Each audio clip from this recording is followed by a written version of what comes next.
The psychological burden of inflammatory bowel disease is huge, and we need to think about when it tends to occur. Most patients are diagnosed between the ages of 16 and 30, which is when one is really sort of establishing in life, forming relationships, doing exams, trying to settle into a job. So it's very difficult for patients to have a disease, particularly one where there is such a considerable degree of stigma around it, really, as there is around inflammatory bowel disease.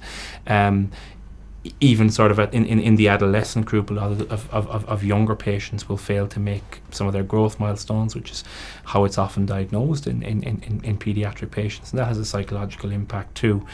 Fatigue is a huge issue in patients with inflammatory bowel disease, and in some series up to 40% of IBD patients in remission will report fatigue scores which are comparable to somebody who's finished chemotherapy 6 weeks ago. So fatigue is a huge matter.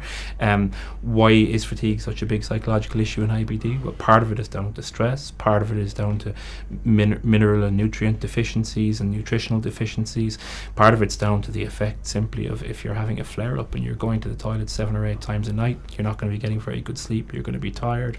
And really it's a multifactorial process.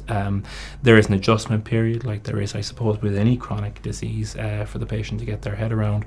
The amount of psychological support that we can provide to patients in Ireland, unfortunately, isn't great at the moment.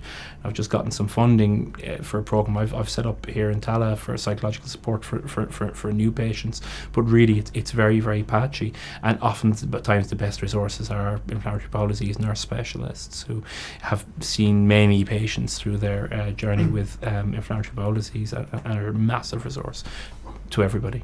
Good websites would include, the Irish Society of Crohn's and Colitis, the ISCC. They've got an excellent website with loads of patient resources.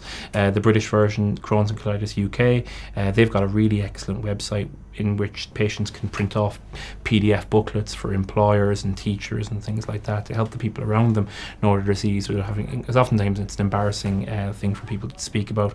The American Crohn's and Colitis Federation have a website called crohnsandme.com, which again is an excellent resource for patients, up to date for patients as well, provides people with really good, easy to read and easy to digest, pardon the pun, information on Crohn's and colitis.